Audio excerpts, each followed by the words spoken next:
Hi, my viewers, my well-wishers, my patrons. Hi, everyone. Those who usually participate in my class, please join. And tonight's topic of discussion is also how to increase your fluency in English. And I will be live streaming to share my ideas and to give you some tips of how to increase your fluency in English. Hello, my dear viewers. Please come and join. Somebody has joined, and I hope that he will call his friends and some others to join or to participate in the class. How to increase your fluency in English. And all of you know that English is an international language for its brevity, for its clear tense system, for its masculinity, and for its virile strength and the shortening forms. Whatever may be the fact, I already discussed last night how to shorten a participle, how to shorten an absolute phrase, and how to shorten an adjective clause into a participial phrase. And in that case, it is very easy to speak English fluently, to write English elegantly, and also to communicate in business places, whatever. For example, you know that sometimes we use some words in English which are longer than the original British words. For example, sleeplessness. Sleeplessness is better than insomnia. For example, the doctor says, "What's your problem? What's your problem?" And your answer will be, "Doctor, I have been suffering from sleeplessness." But some will say, "I have been suffering from insomnia." Clear? But insomnia is better than sleeplessness because it is a very short word, and as it is a short word, it has the privilege to be told because it has its feminine grace. But when you say sleeplessness, it loses feminine grace. Clear? Hi, viewers. But the loss of feminine grace is more than compensated by the virile strength, that is masculinity. So masculinity, privacy and abide by your community guidelines. Okay, there is no problem. I am maintaining my privacy, but this is not the privacy that I was a teacher or I am a retired teacher from a higher secondary school. Clear? I graduated with honors in English and I took my MA degree from the University of Calcutta. Okay, whatever may be the fact, insomnia is better than sleeplessness.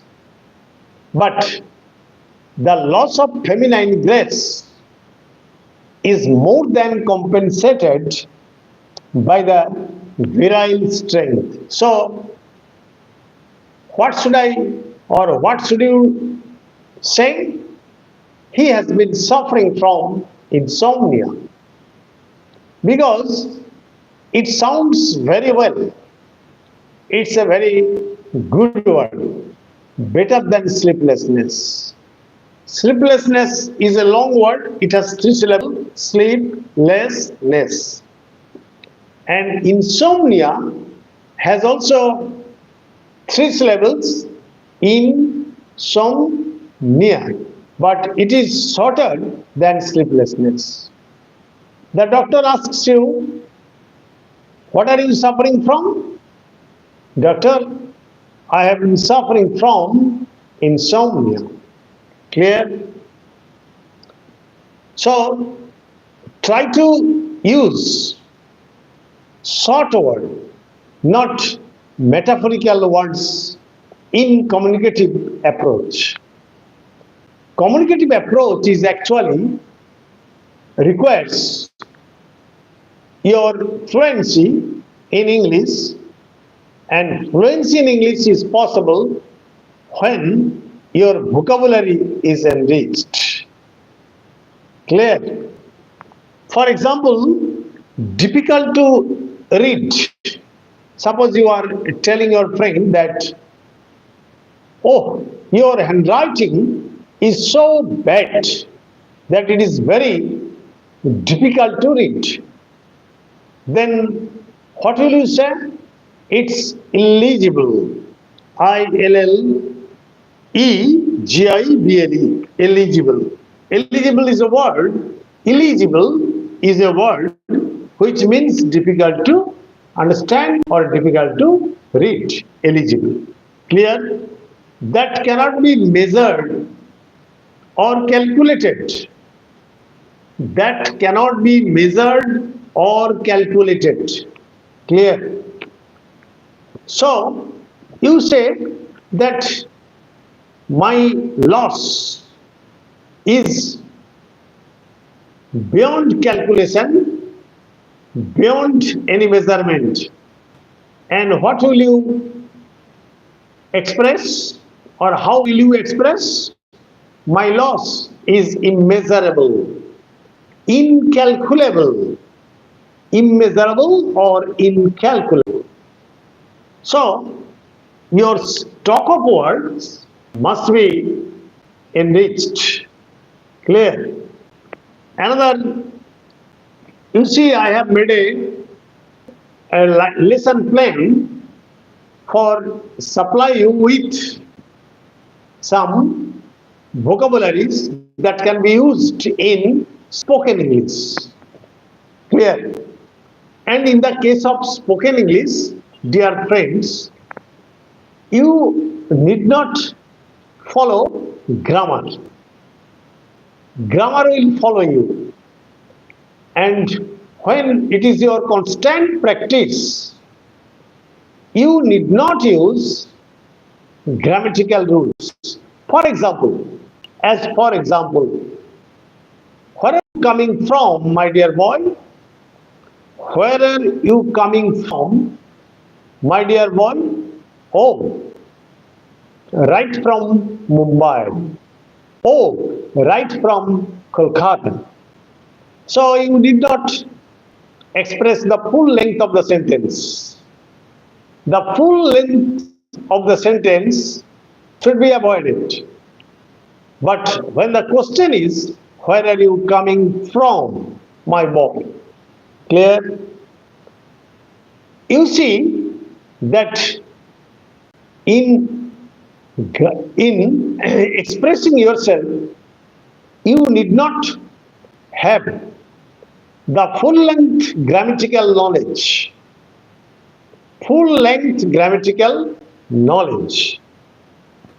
For example, if I had some land property, I would I would engage myself in farming. In farming. Clear? So you may use like this. Had I have or had I had some land property, that means if I had I had some land property, I would engage myself in farming. Clear? Had I had. Clear? In this way, grammatical knowledge will automatically follow you. Clear? With regard to tense, I want to say, for example, what are you doing now? Oh, I am just going through the Times of India. I am going through the Times of India. That means it is in the present continuous tense. It is obvious, it is certain. You can understand very easily that the speaker is speaking in present continuous tense. Clear? And when he says, what did you do yesterday? You did not do your homework. The teacher asks the boy, what did you do, Suman? Last day, you did not.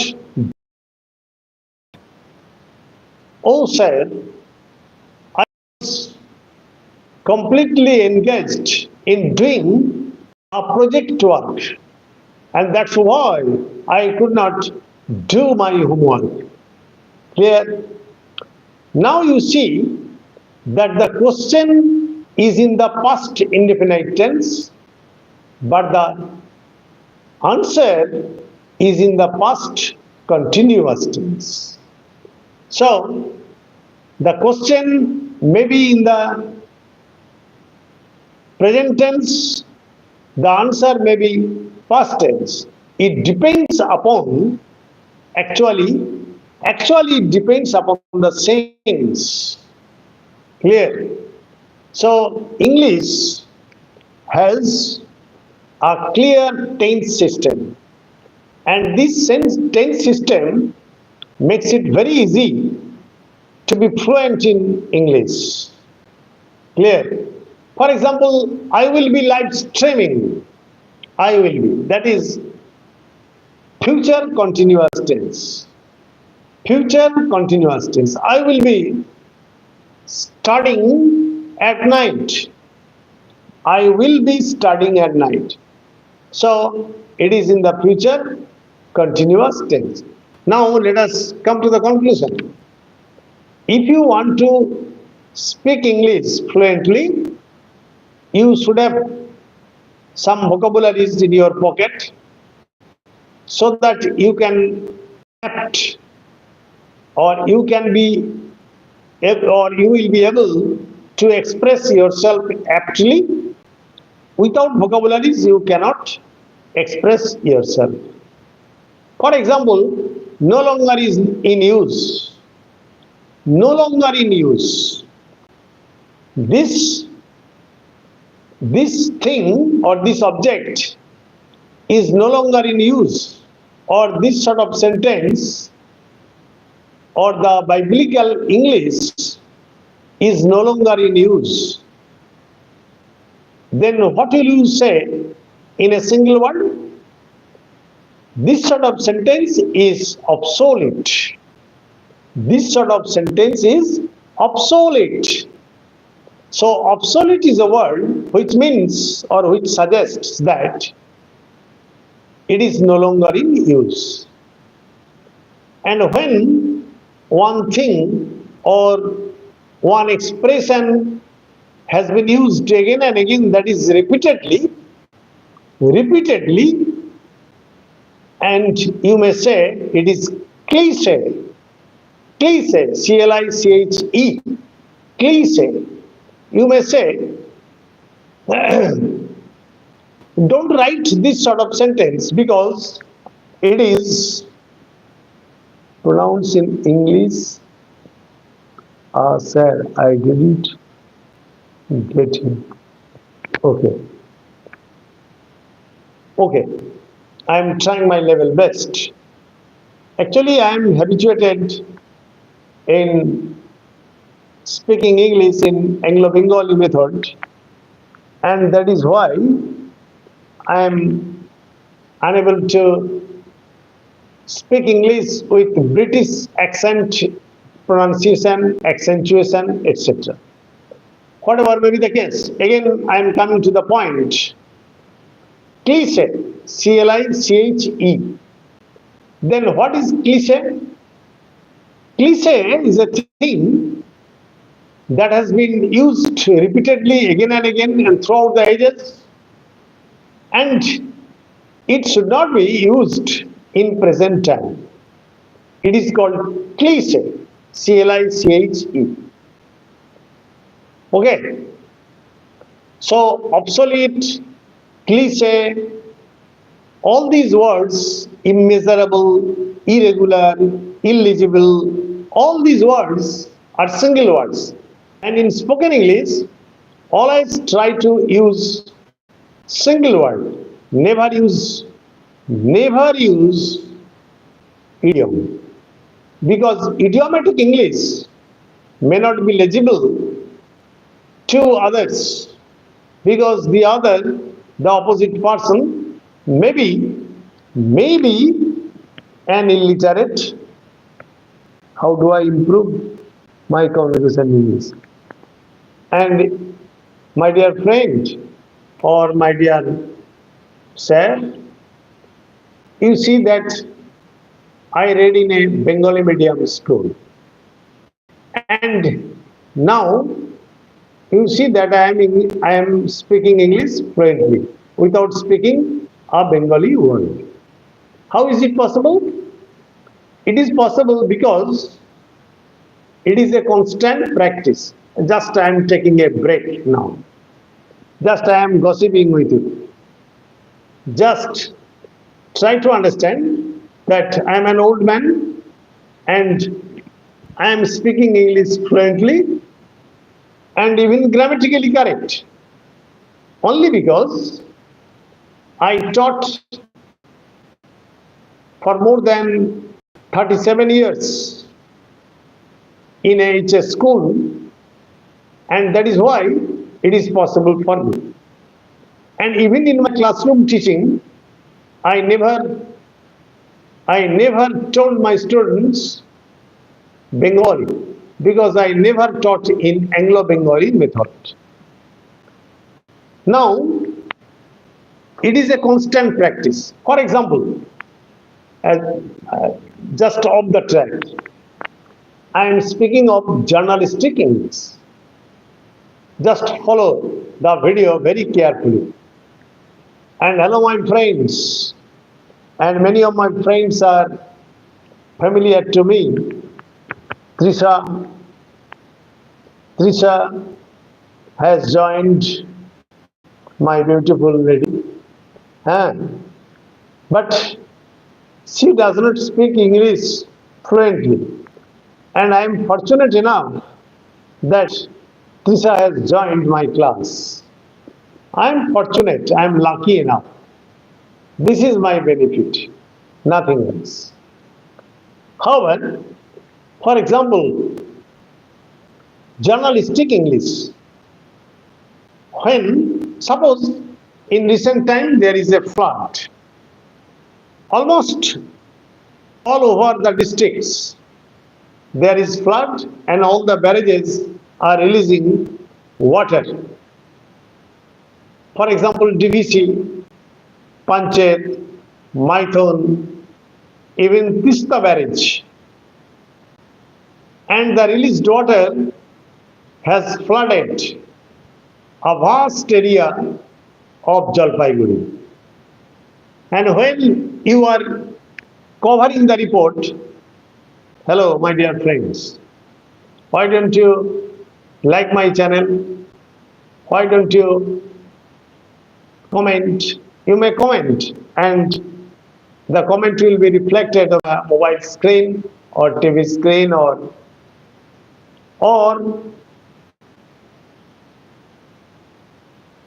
or in the or on the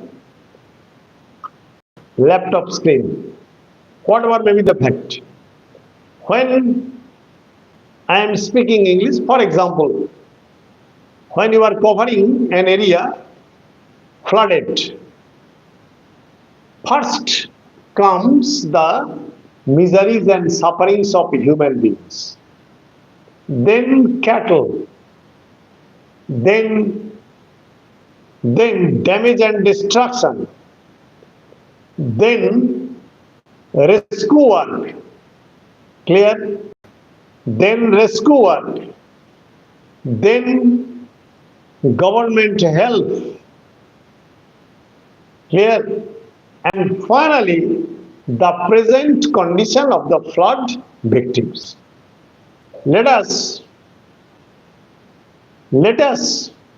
speak or let us write the first sentence. For example, Jalpaiguri. First headline, devastating flood,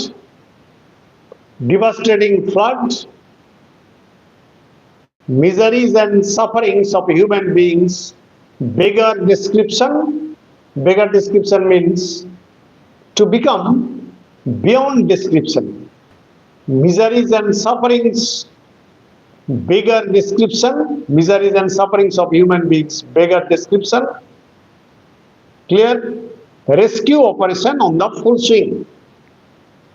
Now I have used the particular idiom, phrase in the full swing.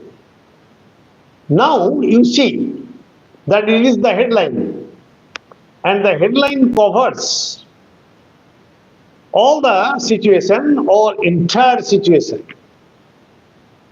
For example, near about 50 people died and 100 people have remained untraced.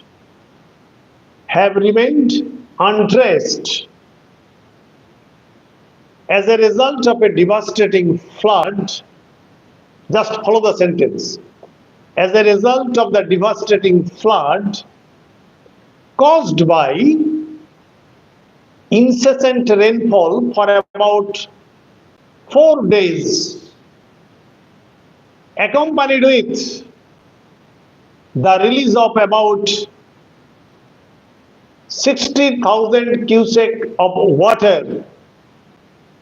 60,000 cubic of water. Clear? And in this regard, it can be said that the cattle have also been washed away and the crops are under the flood water. Clear? And this is the first sentence. And within the first sentence, I have covered the entire reporting, the entire situation of the flood. This is called spoken English. Without knowing spoken English, you cannot write good English. You cannot write good English. It would be quite impossible on your part to write good English. Next, army boats have been pressed into action. Army boats have been pressed into action to rescue the water-marooned people to the safe places. like school buildings, college buildings, clubhouses, etc. Again, I am repeating. Army boats have been pressed into action. I have already mentioned that it is called journalistic English. So, what is the difference? English is English. Public say spoken English, public say written English, public say journalistic English. Actually, it is the foreign language. And when you are speaking a foreign language or writing a foreign language, actually you are doing something laborious job. Clear? It is a language at least. It is not mathematics that it has some formula. It has some method, etc. It is actually language. It can be said in different ways, in various ways. For example, many army boats have been pressed into action to rescue the water marooned people to the safe places like school building, college building, etc. A gruel kitchen has been opened. What is the meaning of gruel kitchens? Kitchen? That is the kitchen where khichdi or hodgepodge is cooked. Khichdi or hodgepodge is cooked. A gruel kitchen has been opened to mitigate the hunger of the flood affected people. Clear? To mitigate the hunger of the flood affected people.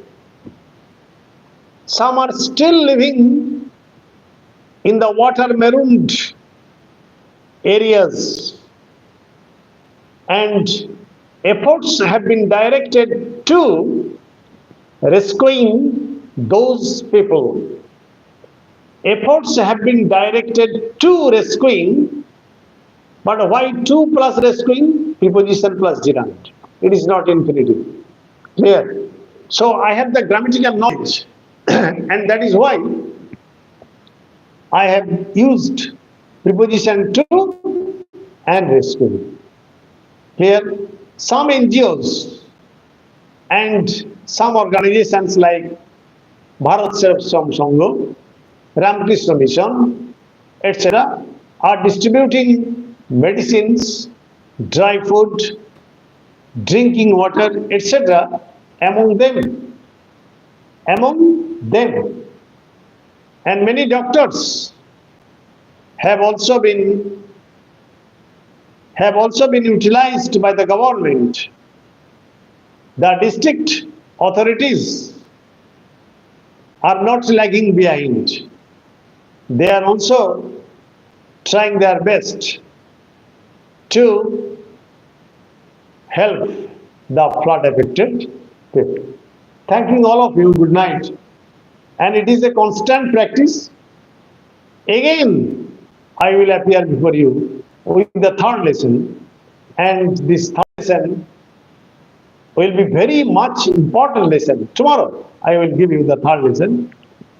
It is also going to be a very important lesson, and I hope that all of you will be benefited by all these videos. Clear? And all these night trainings. Thanking all of you. Stay safe, stay mellow, and try to follow all these videos, and you will be encouraged, inspired, and enthused to speak English, to write English, to express yourself aptly in any meeting, in any business place, etc. Or to face an interview. That's it. Good night.